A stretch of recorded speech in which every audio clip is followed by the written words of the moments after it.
Amém? O rei está voltando para a sua nação e o noivo está voltando para a sua igreja. Aleluia. E, queridos, nós vamos continuar no capítulo 17 de 1 de Reis, porque estamos aprendendo com o profeta Elias. Estamos aprendendo que Deus chamou o profeta Elias para travar uma grande batalha no Reino do Norte.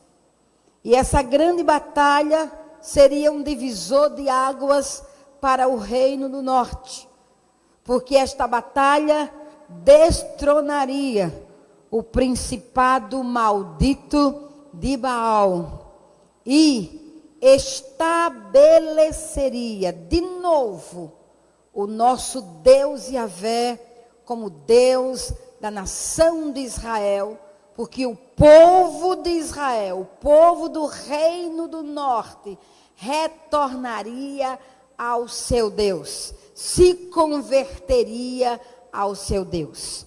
Mas, quando Deus tem uma missão a nos entregar, para que executemos, Ele nos leva por estágios. E vimos ontem que o primeiro estágio do profeta Elias foi no ribeiro de Quireite. Deus queria, naquele tempo, fortalecer o profeta. Deus queria trazer luz da sua própria pessoa ao profeta Elias. E Elias sai daquela experiência do ribeiro de Quireite fortalecido. Ele sai daquela experiência tendo a convicção, a certeza de que Yahvé é seu protetor e que Yahvé é o seu provedor. Ele sai daquela experiência certo de que ele concluiria a missão que Yahvé lhe tinha confiado. E, queridos, hoje vamos trabalhar em cima do segundo estágio. E o segundo estágio fala da batalha a favor de outros. No primeiro estágio falamos da batalha a favor de si mesmo. Elias estava ali se fortalecendo. Elias estava ali no ribeiro de Quireite sendo trabalhado, curado, restaurado. Elias estava ali vencendo as fortalezas na sua própria mente. Elias estava ali destruindo os inimigos da sua própria alma. Mas Deus queria mais. E agora Deus leva a um estágio onde a sua visão amplia mais ainda. E para onde é que Deus, Yahvé, leva o profeta? Escute bem, versículo 8, diz a Bíblia: então a palavra de Yahvé lhe foi dirigida nestes termos. Queridos, nós temos que atentar para o que o nosso Deus Yahvé determina. Nós não temos o poder de acrescentar nas ordens do nosso Deus. E não temos o poder de diminuir nas ordens do nosso Deus. Todo aquele que é convocado deve prestar atenção às ordens explícitas daquele que o convocou. E Elias está sendo convocado por Deus para travar uma grande batalha. E ele deveria observar com muita atenção, porque ele deveria cumprir com diligência cada ordem do Senhor nos diversos estágios que Deus o levaria. Quando Deus nos dá um comando de curta distância, é fácil você obedecer. Porque você sabe que aquele comando vai durar um dia, ou vai durar 2 dias, ou vai durar 5 horas. Não é difícil cumprir um comando de Deus, quando este comando é de pequena distância, de pequena duração. Mas escutem bem, este comando duraria 3 anos e meio. E o profeta Elias deveria atentar para as ordens de Deus. Porque como todos nós temos tendência a esquecer, o profeta Elias também estava predisposto, ou melhor, era vulnerável. Poderia cair nessa esparrela de esquecer os detalhes dos comandos do nosso Deus para cada estágio. Então devemos prestar bastante atenção àquilo que Deus nos fala. Qual é o alvo de Deus para esta igreja? Para onde Deus está nos levando? Ele tem uma colheita da cidade para lhe ser entregue. Ele tem uma colheita do estado da Paraíba para lhe ser entregue. Mas ele não só tem uma colheita da Paraíba, mas ele tem o Nordeste, ele tem o Brasil, ele tem as nações da terra. E ele, como agricultor, ele aguarda com paciência o fruto da terra. Se o nosso Deus é paciente, e ele tem aguardado pacientemente o fruto do planeta Terra, que a igreja vai lhe entregar, nós também, irmãos, devemos ser pacientes. Devemos ter paciência para cumprir os comandos do nosso Deus. Devemos ter paciência em cada estágio que Deus nos faz caminhar. E em cada um desses estágios, os nossos olhos devem estar postos nos comandos do Todo-Poderoso. E veja aqui, Deus disse: apronta-te e vai viver em Serepta, cidade que pertence ao território de Sidom.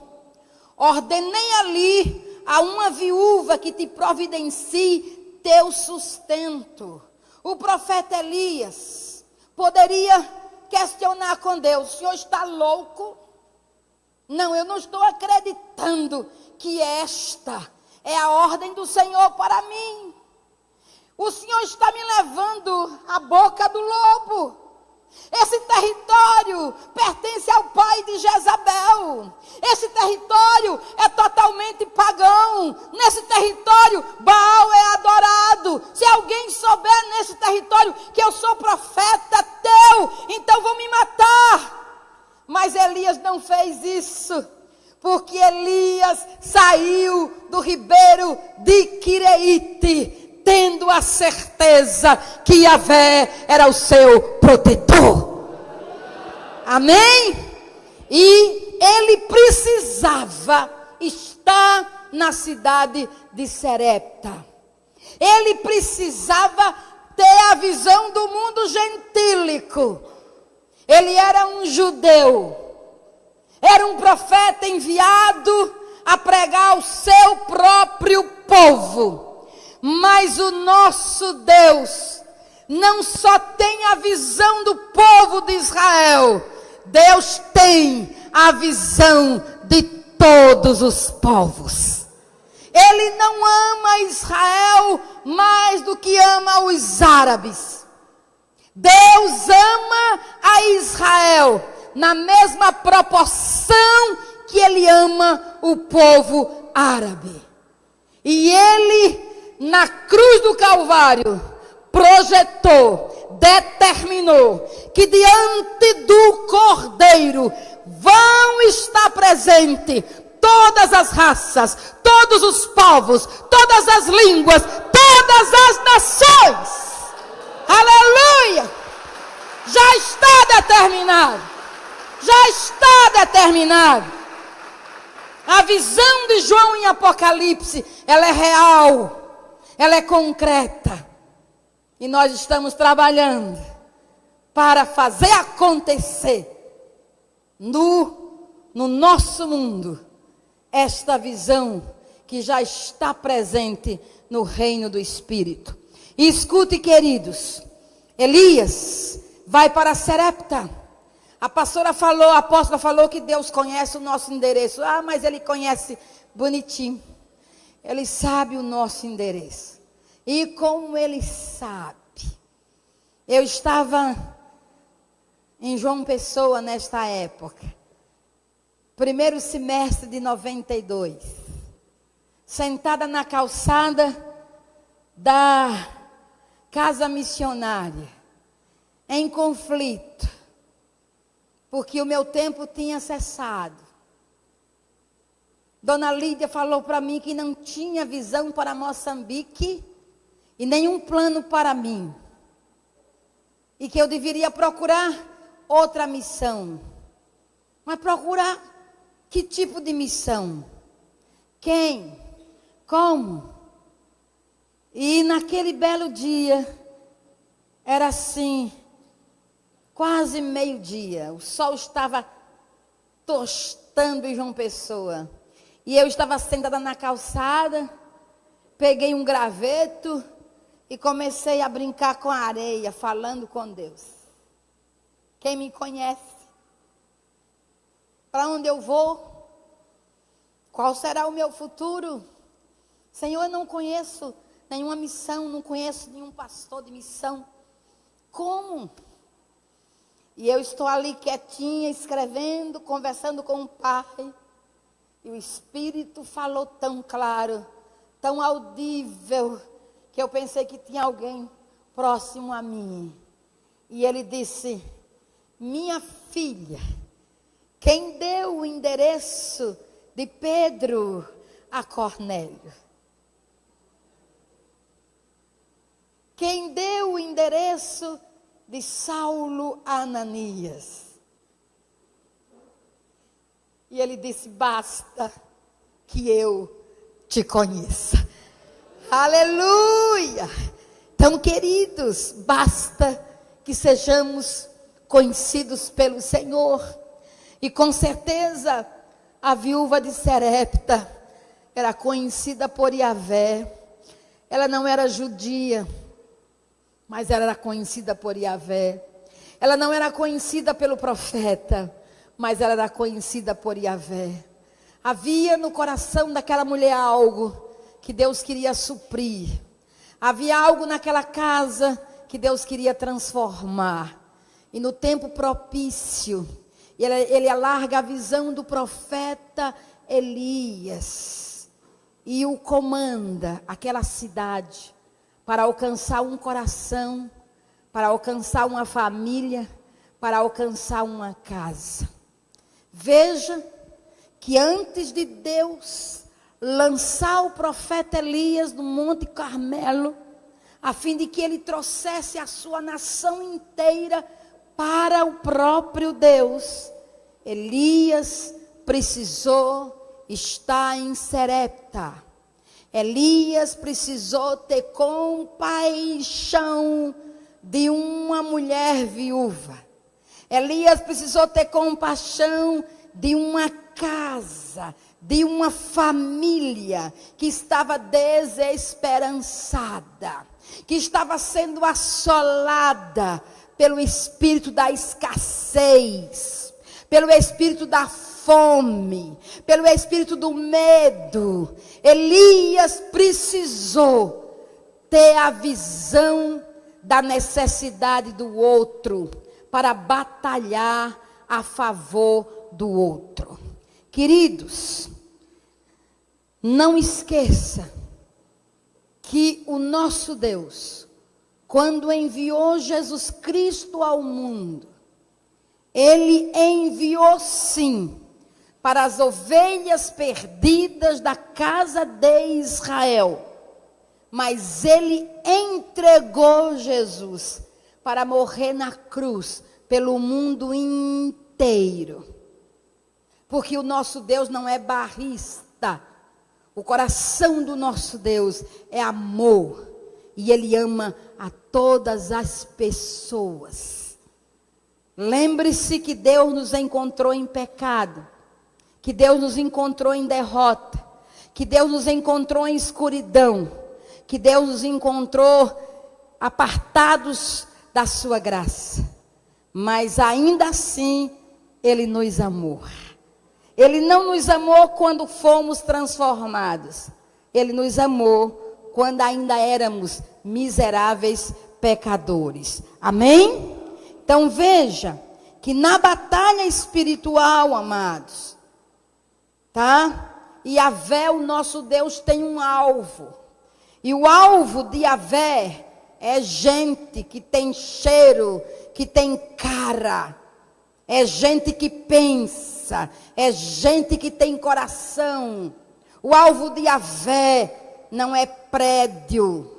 O alvo de Yahvé não é a pedra. O alvo de Yahvé é gente. São vidas, são famílias a quem ele quer usar da sua misericórdia para atraí-lo ao seu amor e à sua graça. Então nós temos que ter no nosso coração essa visão do nosso Deus.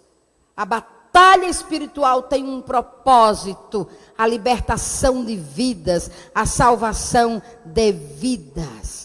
Jesus, como Filho de Deus, se manifestou para destruir as obras do diabo. E como ele destruiu as obras do diabo? Ensinando, pregando, curando, libertando, expulsando demônios, dando vista aos cegos, purificando leprosos, fazendo o coxo andar, consolando. Foi desta maneira que ele desfez as obras do diabo. Ele desfez em vidas.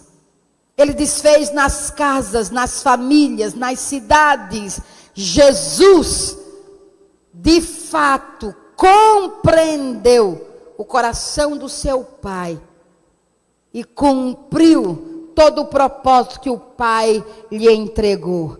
Veja, queridos, o convocado para a batalha tem que ter primeiro a visão de uma casa. Uma visão de uma casa, Serepta, a cidade. A casa da viúva que morava em Serepta. Esta era a visão que Deus queria que Elias tivesse. Essa é a visão que Deus quer que você tenha. A visão de uma casa. Na visão de Jesus Cristo, o menor território é a casa. Quando ele chamou os 70 para proclamar, expandir o reino na Judeia, ele disse: na casa em que entrardes, permanecei ali. Não saia para outro lugar. Permaneça nesta casa. Qual era o propósito de Jesus? Que aquela casa fosse influenciada pelo evangelho vivo. Que naquela casa o chefe de família se convertesse, juntamente com toda a sua prole, juntamente com sua esposa. E quando os discípulos saíssem daquela região, aquela casa permanecesse brilhando. Amém? Porque uma casa que brilha na unção do Espírito, no amor de Deus, no Evangelho de Cristo Jesus, ela é uma luz. E como luz, ela atinge a vizinhança, ela atinge a rua, ela atinge o bairro, ela atinge a cidade, ela atinge o estado, ela atinge até as nações da terra. Você não acredita, né? Mas eu acredito. Onde o evangelho começou? Onde o evangelho começou? Quem foram os primeiros chamados por Jesus? lá na Galileia. E onde esse evangelho chegou? A todas as nações da terra. Amém? Amém? Jesus Cristo declarou lá em Mateus, no capítulo 5, no versículo 14 e 15. Ele diz assim, que não se pode esconder uma casa sobre os montes. E não se pode colocar uma vela, um candeeiro, debaixo do velador. Ele tem que estar em cima do velador. E a Bíblia diz que aquela lamparina alumia a todos da casa. Então, o que Jesus está declarando, que quando alguém se encontra com Ele, tem sua vida transformada, conheceu a Ele na profundidade, tem sua vida lavada com o seu próprio sangue, esta pessoa se tornou luz. E como luz, não se pode mais se esconder, vai ser notada. E essa luz vai dissipar as trevas da casa. E toda a casa será iluminada pela luz do Evangelho. Você diz amém? Amém?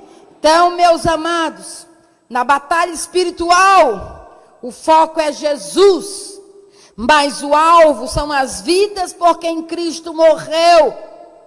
A batalha espiritual não é um fim em si mesmo. É um meio para libertar as vidas. Amém? Então, nós vamos ver aqui que o profeta Elias estava na cidade de Sarepta. E diz a Bíblia que quando ele chegou à entrada da cidade, estava ali uma viúva, apanhando lenha. Tá? E Elias a chamou e lhe solicitou algo. Veja que coisa interessante. Elias não disse assim, eu sou o profeta Elias. Como é seu nome? Para ter certeza de que de fato era a mulher que Deus proveu para o sustentar. Mas Elias, com certeza, captou no espírito de que essa seria a pessoa que Deus tinha preparado. E ele vai fazer um pedido àquela senhora. Traze-me, por favor, uma vasilha com um pouco de água para que possa saciar minha sede. Oh, Jesus, o que Elias está fazendo? Ele está se dirigindo àquela mulher e pedindo o produto mais desejado e mais caro dos seus dias. Por quê? Porque a chuva tinha cessado sobre a terra. Aquela viúva estava sofrendo as consequências do decreto estabelecido pelo profeta Elias, que naquela região de Israel não choveria por 3 anos e meio. Tá certo? E Elias vai pedir que esta mulher entregue a ele água para saciar a sede. Escute bem, meus amados. Na batalha espiritual, a nossa fé é testada. Deus testa a sua fé como enviado dele. Deus testa a fé da viúva, mas testa também a fé do profeta. Elias está pedindo o produto mais caro, água.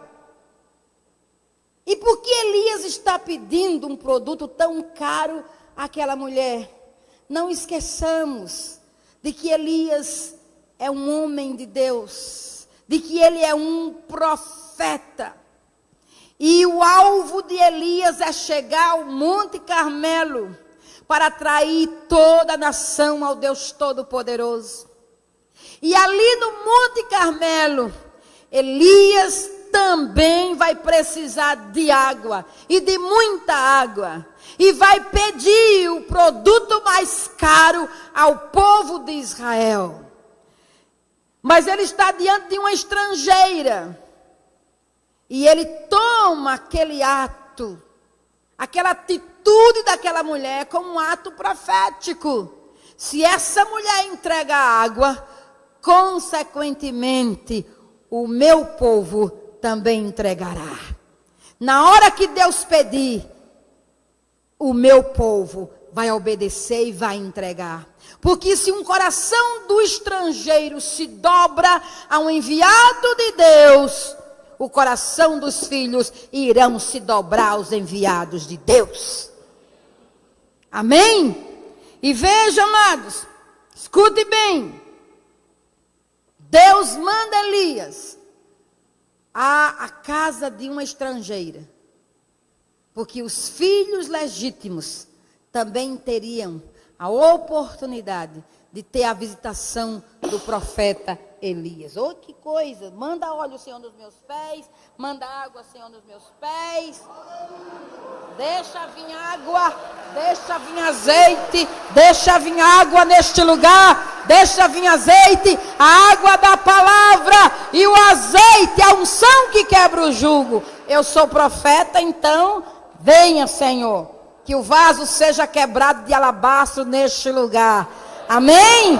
Louvado seja o nome do Senhor. Então escute, meus queridos. Meus queridos. O que Elias vai fazer? Vamos. Se você quiser ver milagres, você tem que plantar um milagre. Você não verá um milagre se você não plantar um milagre. Essa mulher foi chamada a entregar água. E Deus estava querendo que ela plantasse o milagre. Porque ela iria ver milagre na sua casa. Amém? Na sua casa. E veja o que diz a palavra de Deus aqui, ó. Quando ela estava se retirando para buscar água, veja, o produto é caro. Mas essa mulher não se recusou a entregar água para o profeta Elias. Ela voluntariamente se dispôs a entregar água. Quantos quilômetros essa mulher andava para buscar um pote de água na fonte? Mas ela prontamente entregou a água em tempo de escassez, em tempo de necessidade, em tempo de crise. Ela decidiu entregar o mais caro para o profeta. Ela decidiu saciar a sede do profeta. E muitas vezes, irmãos, nós somos tomados de medo, porque o Brasil está em crise. Mas o céu não tem crise. O mesmo Deus que supriu o profeta Elias suprirá você. O mesmo Deus que supriu a viúva de Serepta suprirá você. O mesmo Deus que supriu o ministério do profeta Elias suprirá o ministério da apóstola Rivanda, do pastor Sóstenes. Amém? Porque Ele é o mesmo, Ele é responsável por aqueles a quem Ele convoca para a batalha. Escute bem, amados. Quando esta mulher entregou a água, Elias vai fazer outro pedido. Ela foi buscar água, então Elias a chamou uma vez mais e lhe pediu: por favor, traz-me também um pedaço de pão. Escute bem, amados, traz-me também um pedaço de pão. As casas de Sarepta estavam todas elas em crise. Como as casas das nossas cidades estão em crise. As casas estão em desavença. As casas estão debaixo de maldição. As casas estão em pecado. Satanás tem brincado, zombado das casas. Satanás tem entrado nas casas e assolado famílias inteiras. O espírito da fome se faz presente nas casas. Aí você pergunta: fome? O Brasil é farto, fome de paz. Tem muita gente com fome de sono, que é atingido por insônia, tem fome de sono. Tem muita gente que está com fome da alegria, porque a tristeza dominou o seu coração. Tem muita gente com fome de saúde, porque a enfermidade assola a sua vida. As casas estão com fome de relacionamento, com fome de respeito, com fome de harmonia. As casas estão com escassez da presença de Deus. E queridos, o profeta Elias chega nesta casa de Sarepta para mudar a história desta casa, para mudar a história desta família. Por quê? Porque Deus tem um projeto para com Sarepta. Deus tem um projeto para com os gentios. Os gentios não ficarão sem pão. Os gentios não ficarão sem água. Os gentios não ficarão sem azeite. Ele veio para a casa de Israel, mas os gentios serão supridos do pão da vida, da água da vida e da unção que quebra o jugo. Você diz amém? Então veja aí, amados, o que é que o profeta Elias faz? Esta casa está sendo confrontada por 3 inimigos. E esses inimigos não só atingiam a casa de Sarepta, mas atingia a casa de toda a nação de Israel. Porque a nação de Israel estava sob juízo. E quando uma nação está sob juízo, os demônios se sentem à vontade para oprimir famílias, para oprimir pessoas, para oprimir reis. Porque juízo é a remoção da mão da misericórdia de Deus. E esta nação chamada nação de Israel estava debaixo de um juízo. E os demônios se sentiam à vontade, porque também o pecado na nação era degradante. Escute bem, amados, quais os espíritos que perturbavam a casa da viúva de Sarepta. Primeiro, o espírito da seca.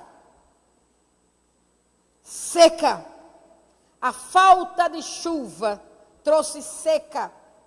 Mas havia seca na alma. Havia seca na família. Havia seca no espírito. Em todas as áreas da vida daquela mulher havia seca. Aquela casa estava precisando das chuvas serôdias. E querido, esse espírito das trevas tem assolado as casas. Escute bem, Jesus é a água da vida. E esse espírito da seca tem impedido que a água da vida se manifeste. Que a água da vida adentre, que a água da vida venha e mude toda a situação. Nós estamos no Nordeste, tão acostumados com a seca. uma seca cantada, decantada, e uma seca que está sendo alimentada pelos espíritos da idolatria. E quando se tem a colheita, a glória não vai para o Deus Yahvé, mas a glória está indo para os ídolos. Significa que Baal tem recebido o louvor e a adoração da colheita no nosso Nordeste. Mas nós nos levantamos em nome do Senhor Jesus e declaramos que a glória do Nordeste pertence ao Senhor. Amém? A glória do Nordeste pertence ao Senhor. Ele é Deus. E essas casas serão visitadas pela água da vida. Mas essa água da vida só pode entrar através do profeta. E você e eu somos os profetas de Deus, para entrar nas casas das viúvas de Serepta e trazer a vida, e trazer a água que muda, que transforma, que traz alimento. Queridos, nós precisamos compreender isso. Olha o que o profeta trouxe para aquela casa: água da vida. Água da vida. Jesus é a água da vida. A mulher samaritana pediu água e Jesus disse: esta água que você bebe, você vai voltar a ter sede. Mas se eu der a você da água que eu tenho, você jamais terá sede. E qual foi o pedido da mulher samaritana? Dá-me desta água, queridos. O Nordeste está clamando: dá-me desta água, dá-me desta água, dá-me desta água. Seu vizinho, seu irmão, seu parente, seu amigo, este povo está dizendo: dá-me desta água. Eles estão precisando o que a samaritana pediu e recebeu. Mas eles não terão se nós não formos a eles e levarmos desta água da vida. Como ouvirão se não há quem pregue? Como pregarão se não forem enviados? Nós não podemos nos acostumar achando que todo mundo sabe da palavra. Não, irmãos, esse mover de igreja em célula vem do Espírito do Senhor. Porque se o Espírito do Senhor toma o profeta Elias para entrar numa casa e fazer transformação, esse Espírito de Deus é o mesmo. Ele quer usar você para entrar em uma casa e fazer a transformação. Você diz amém? Amém. Veja, o espírito da fome também foi confrontado na casa da viúva de Serepta. Havia fome. Ela disse: só tenho um punhadinho de farinha e um pouquinho de azeite na botija. Irei fazer um bolo para o meu filho. Vamos comer e depois vamos esperar a morte chegar, porque não temos nada. Essa é a última porção que temos. E o profeta disse: faz primeiro para mim. Eu quero a última porção da tua casa para mim. Eu quero tudo que você tem para mim. Meu Deus, que ousadia do Espírito na vida do profeta Elias. E queridos, o que é que a Bíblia diz? A Bíblia declara que quando aquela mulher virou as costas para ir à cozinha fazer o bolo para o profeta, a palavra de sabedoria é liberada pela boca do profeta Elias. E essa palavra de sabedoria é liberada para desatar a fé no coração da viúva de Serepta. Diga fé. Diga desatar a fé. Diga desatar a fé. Diga: quem desata a fé é a palavra de Deus. É a palavra de sabedoria liberada na hora de Deus, no momento de Deus. E nós estamos sendo enviados às casas para liberar fé no coração das pessoas. Lembre-se que a viúva de Serepta não era judia. Ela não tinha o conhecimento do Deus único e verdadeiro. Ela não conhecia a lei mosaica. Mas o profeta Elias, movido pelo Espírito Santo, percebeu o coração daquela mulher, que só tinha um bocadinho de farinha, e um pouco de azeite, e um filho para cuidar. Pense vocês que é fácil para uma mãe tirar do filho e dar a um estrangeiro. Isso não acontece, só pelo Espírito Santo. Só pelo Espírito Santo. Você via, que homem folgado, mas olha, tirar do meu filho, jamais. Ela não fez isso, que lindo.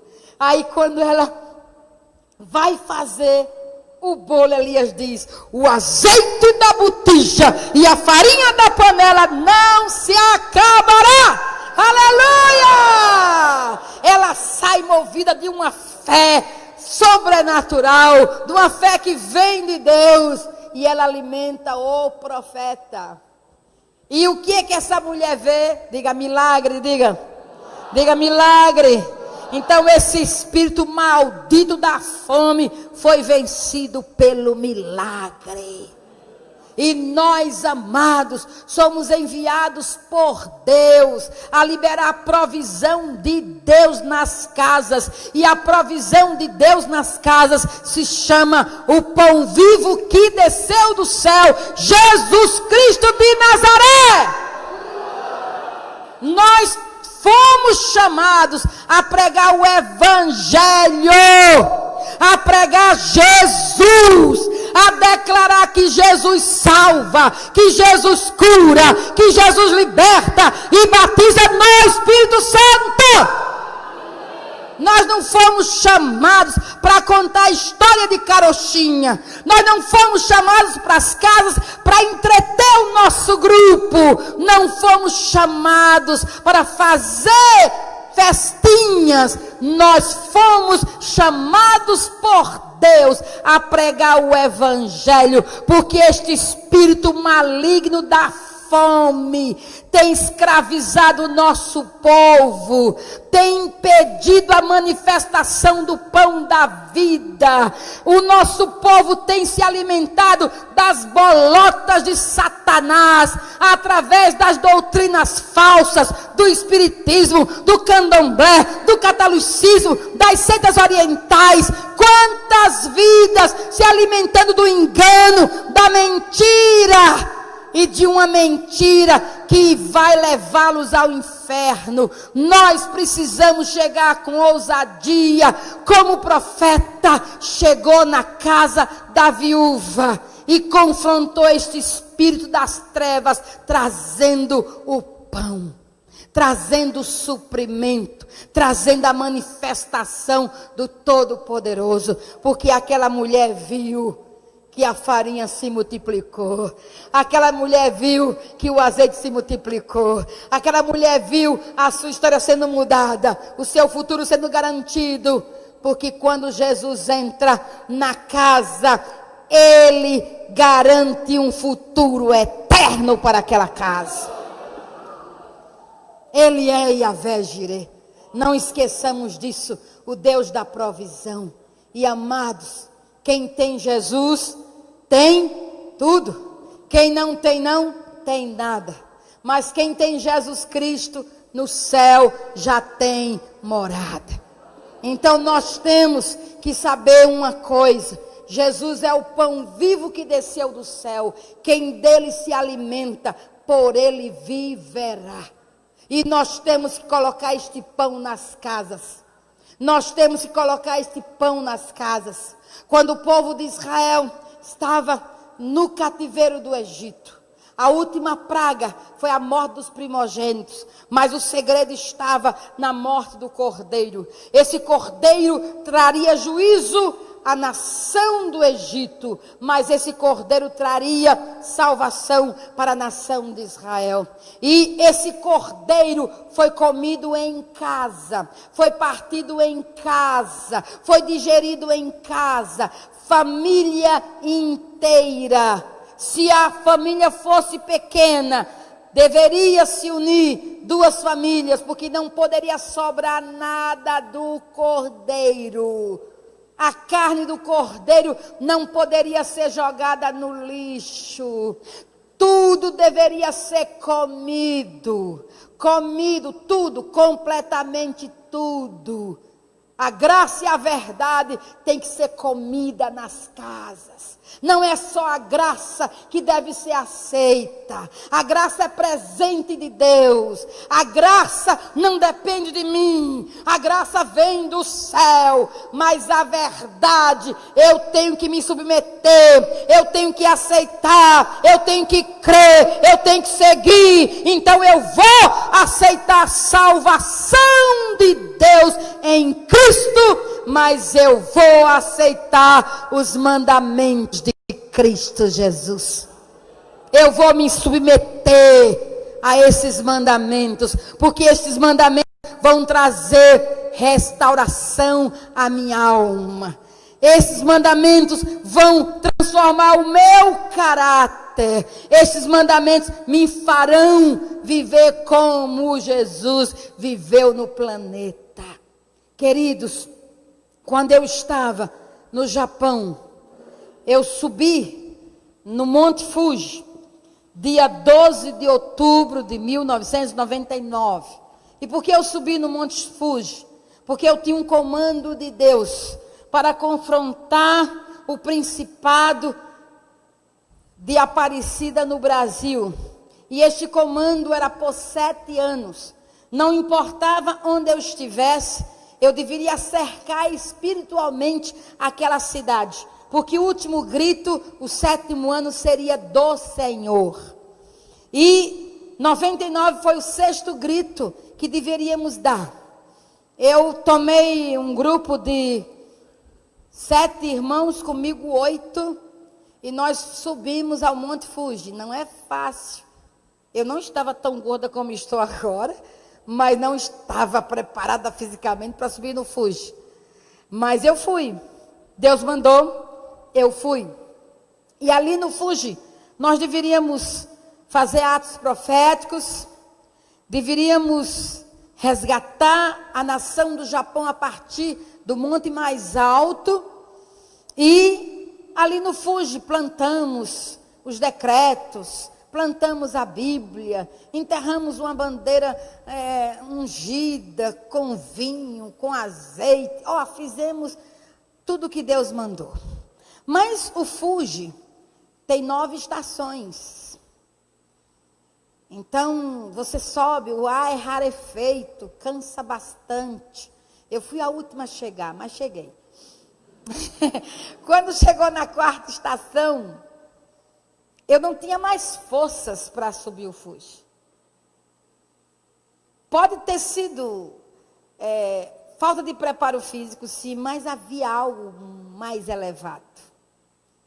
Eu perdi todas as minhas energias. Acredito que subir no Monte Fuji para fazer o que nós fizemos, eu acho que era a primeira vez. Então as trevas estavam todas ali, dizendo: aqui você não fica. E eu não tinha mais força, sentei na 4ª estação e disse: meu Deus, tenha misericórdia de mim.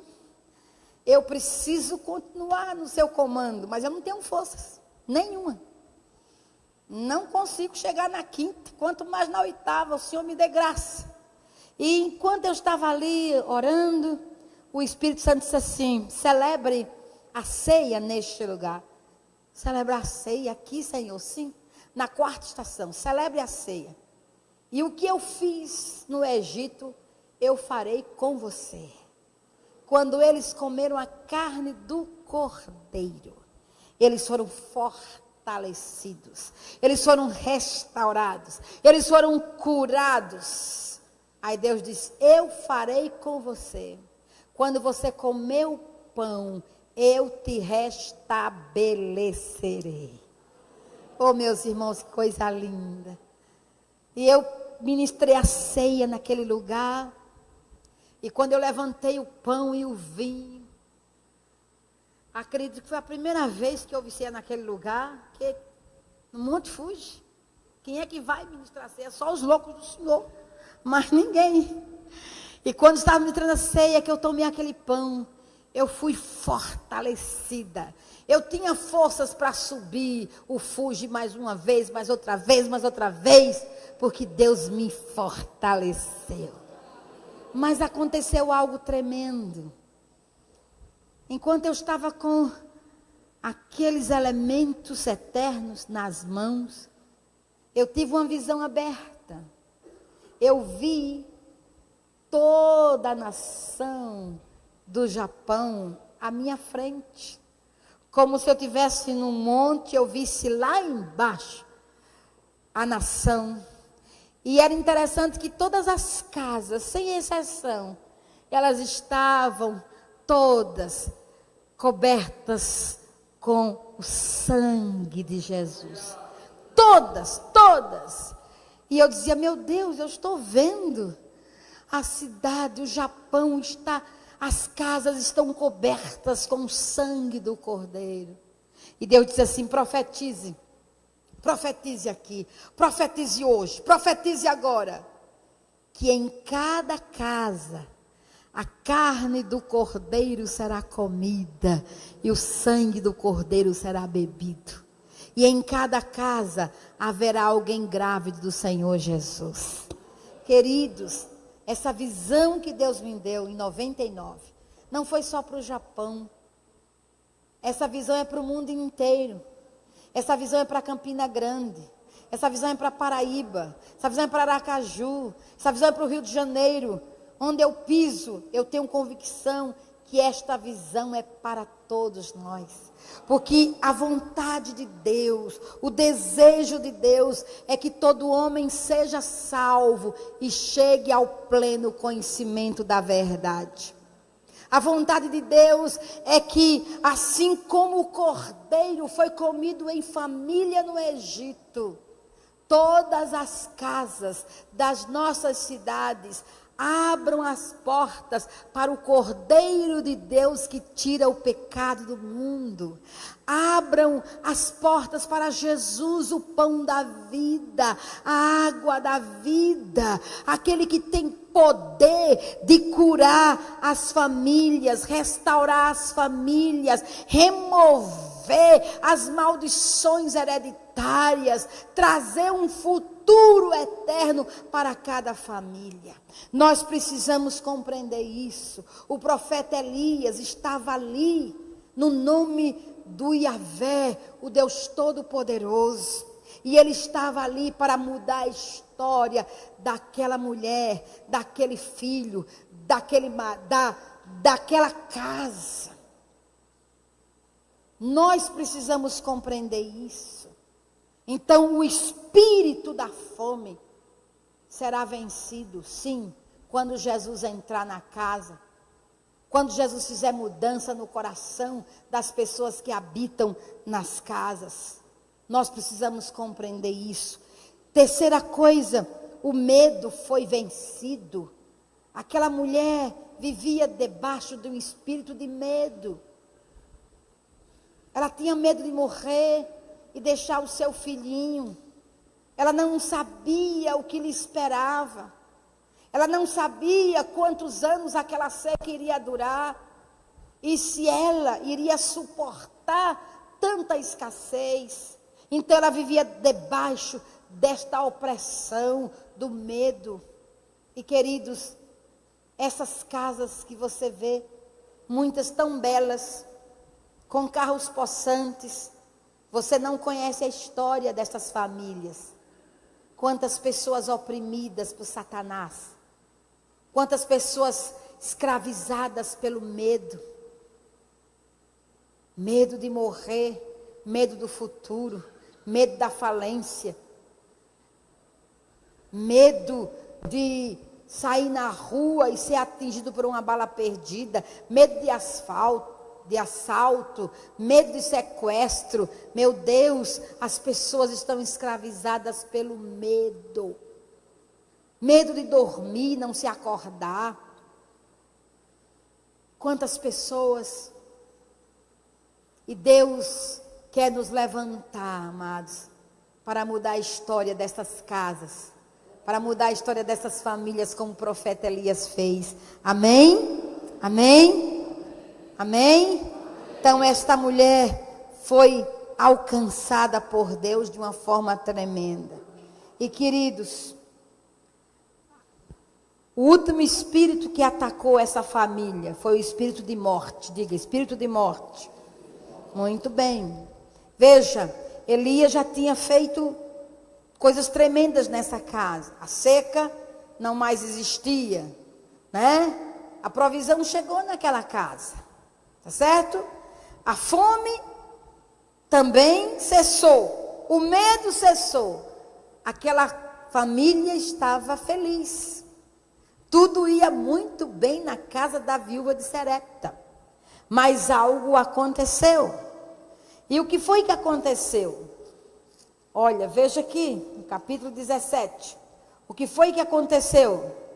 Depois que Elias fez tudo isso, a Bíblia declara que passados estes acontecimentos, depois que passou toda essa bênção, depois que aquela mulher viu o grande milagre de Deus na sua casa, aí diz a palavra, o filho adoeceu gravemente e morreu. Olha que tristeza. Elias estava naquela casa. E Satanás se levanta para trazer angústia àquela mulher. Satanás chega para confrontar cara a cara o profeta Elias. Por quê, amados? Porque o diabo, ele veio matar, roubar e destruir. E não esqueçamos que Jesus, dos dias do profeta Elias, ainda não tinha subido ao Calvário. Satanás ainda possuía as chaves da morte e do inferno. As pessoas viviam debaixo do tacão de Satanás, com medo de fato da morte. E a morte chega à casa dessa viúva. E por que chegou? Porque esse espírito da morte campeava a nação de Israel. E esse espírito que dominava a nação de Israel vai chegar na casa da viúva de Sarepta para paralisar o profeta, para desmoralizar o profeta, para impedir que Elias prosseguisse no projeto de Deus. Afinal de contas, a mulher acusou o profeta Elias. Foi por sua causa que aconteceu isso ao meu filho. Foi porque você está aqui na minha casa. Se eu não tivesse aberto as portas da minha casa para você, este mal não teria me atingido. Imagina só. O profeta Elias está debaixo de uma acusação. Olha aqui, versículo 18. Diz a palavra. Então ela reclamou a Elias: que foi que eu te fiz de mal, ó homem de Deus? Vieste para condenar-me pelo meu pecado e matar o meu filho? Coitado do profeta, né? Você é o culpado. Queridos, na batalha espiritual, nós não somos isentos de acusação. Nós podemos ser acusados, difamados, quando estamos em batalha. E quantas pessoas acusam a igreja? Desde que me converti, desde que comecei a frequentar essa igreja, tudo deu para trás. Ô mentiroso. Hã? Não é isso? Então o profeta Elias foi acusado. Mas ele não se intimidou. O profeta Elias não se intimida, amados. Não se intimida. O que ele faz? O profeta Elias vai pedir autorização à mãe do menino para tomar o menino e fazer algo por este menino. Escute bem, amados. 3 coisas Elias faz para trazer o milagre da vida naquela casa. 3 coisas. Primeiro, pede autorização à mãe do menino para agir a seu favor. É o espírito de morte que entrou ali. O espírito de morte que imperava na nação de Israel entrou naquela casa para paralisar o profeta. O profeta Elias fez milagres naquela casa, mas agora era uma morte que estava à sua frente. E ele deveria crer que o mesmo Deus que fez multiplicar a farinha e o azeite, faria com que a vida fosse devolvida àquele menino. Elias não entra em desespero. Elias entra no caminho da confiança, da certeza de que Deus irá fazer proezas naquele lugar. E veja, porque Elias tem essa confiança, porque ele passou pelo ribeiro de Quireite.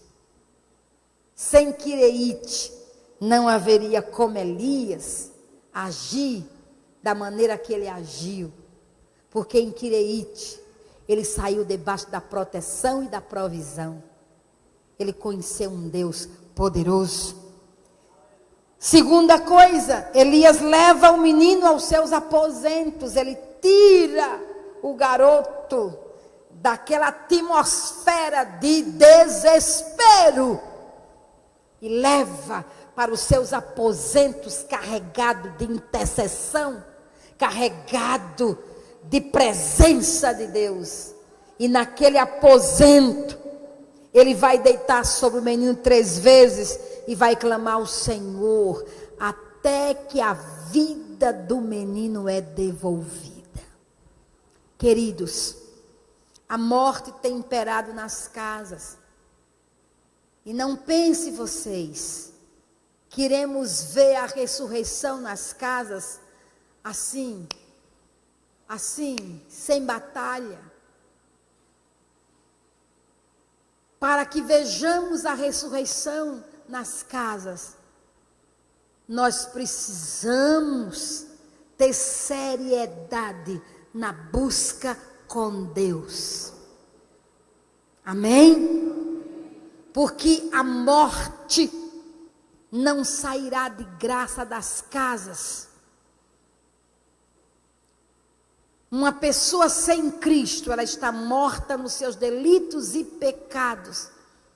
E a Bíblia diz que Satanás cegou o entendimento dos incrédulos, para que neles não resplandeçam a luz do Evangelho. Então o peso da morte se faz presente nas casas, nas vidas. O homem sem Jesus está morto nos seus delitos e pecados. E para que a ressurreição entre em operação, é necessário que aquelas vidas sejam atraídas a uma nova atmosfera, onde a unção de Deus é liberada, onde o amor de Deus se faz presente. Nós precisamos criar uma atmosfera nas casas onde pisamos, para que a morte seja detida pela ressurreição. Amém? Precisamos, amados. E onde você chega, chega Jesus.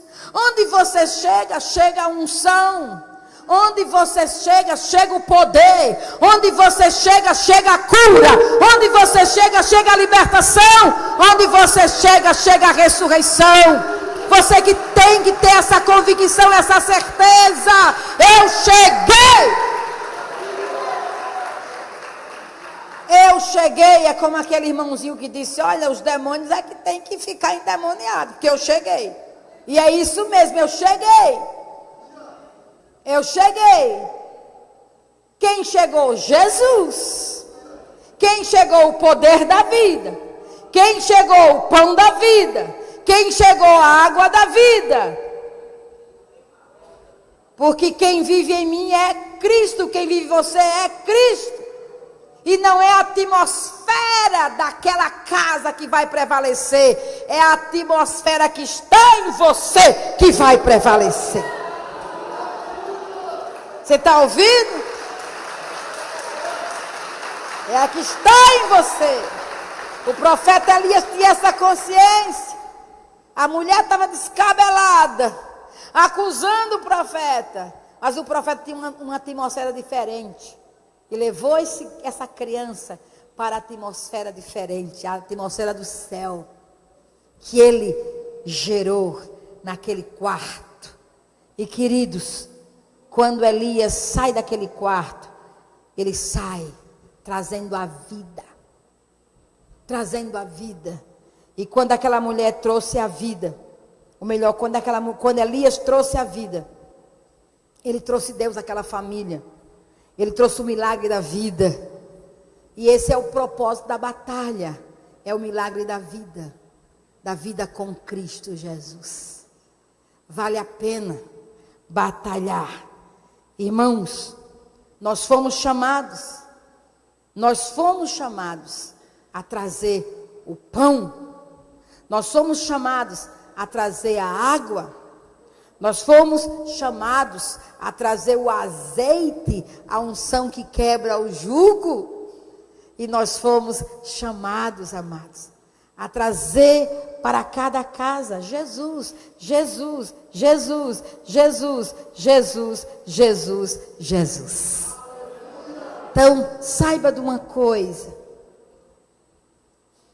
Em Quireite, a batalha é a seu próprio favor.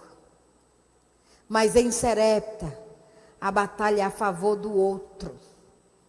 É a favor da casa. É a favor de uma vida, de uma família por quem Cristo morreu. E eu devo ter consciência daquilo que eu devo levar para esta casa. Eu estava em Campina Grande há anos atrás, 92. Eu vim pregar numa igreja chamada Igreja da Fé. E eu deveria me hospedar na casa de uma irmã desta igreja. Eu e a esposa do pastor, que era minha colega de seminário. Aí termina o culto, conversa, sou aqui, vamos para aquela casa.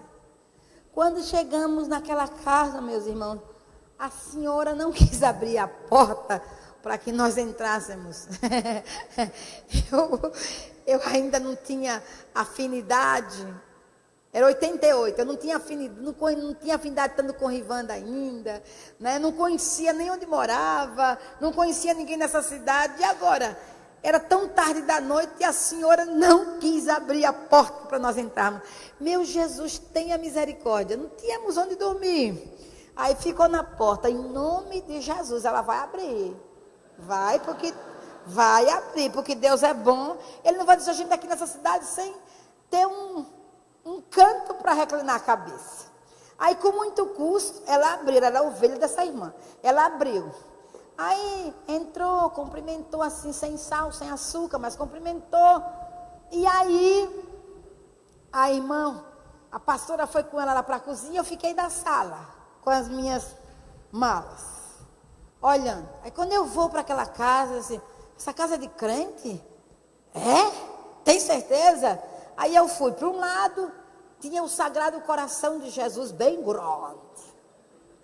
Do outro lado, tinha a tal da Maria Redentora bem grande. Do outro lado, Preto Velho bem grande. Eu disse, sangue de Jesus tem poder. Eu não creio que essa casa é de crente. Mas tudo bem. Eu disse, tá bom. Aí eu fui para um e disse assim, hoje, Preto Velho maldito das trevas, feitiçaria do inferno, hoje é seu último dia nesta casa.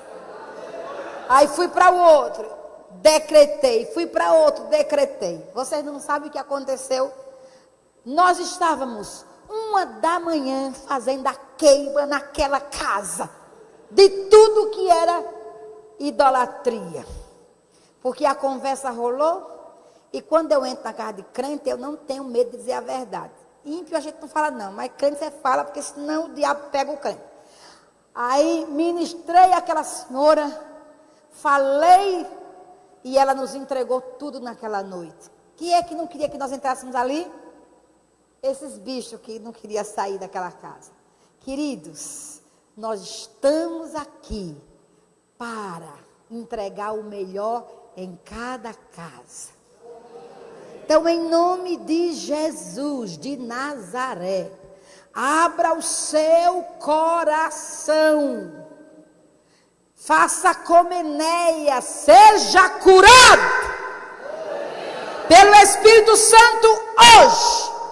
De todo medo, de toda frustração, de todo engano que foi proclamado contra a célula que você ouviu.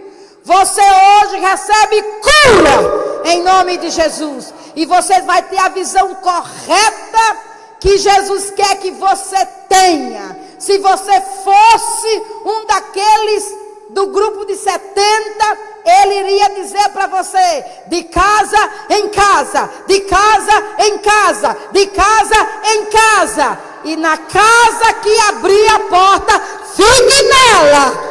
E leve o pão da vida, leve a água da vida, leve o óleo da unção, destrua a morte, porque na cruz do Calvário, Jesus já comprou todas as casas de Campina Grande, da Paraíba, do Nordeste, do Brasil e de todas as nações para Deus. Todas as casas estão cobertas com o sangue do Cordeiro. O que Cristo fez um dia é verdade absoluta. Ele já justificou cada casa. Ele já perdoou cada casa. Ele já quebrou as maldições de cada casa. Ele já transportou do reino das trevas para a luz cada casa. Isso já aconteceu. Não vai acontecer. Já aconteceu. É uma realidade no reino espiritual. Eu e você somos os Elias do século 21 que temos que ir nas casas fazendo o milagre da vida. Porque nós temos sobre nós o poder do Espírito Santo. Temos sobre nós a graça do Senhor Jesus. Nós temos sobre nós o Evangelho de vida. E não esqueçamos que foi Deus quem nos deu o ministério da reconciliação. Somos nós que temos que reconciliar cada casa de Campina Grande a Deus. Somos nós, somos nós. Portanto, meus queridos em Cristo Jesus, entendamos uma coisa. Em Serepta, temos a visão do gentio, temos a visão de uma pessoa, temos a visão de uma família, temos a visão de uma casa. Porque se não tivermos a visão de uma casa, não subiremos ao Carmelo, não teremos a visão de uma cidade, não teremos a visão de uma nação. Porque o que acontece em uma casa, sede, fome, medo e morte, acontece em toda a cidade, acontece em toda a nação. Querido, querida, Deus nos convoca a ir a Serepta e levar o pão da vida a todo aquele que está desejoso, ansioso para ter a sua fome saciada, para ter a sua sede dessedentada, para ter uma confiança e um futuro futuro eterno garantido. Se coloque nesta manhã diante de Deus e diga: Senhor, conta comigo, conta comigo, conta comigo. Fique de pé, apóstola, vem fazer esse apelo, vem aqui jogar essa coisa gostosa que Deus tem lhe dado. Fique de pé e diga: conta comigo, conta comigo. Oh, xalabaçana mahai.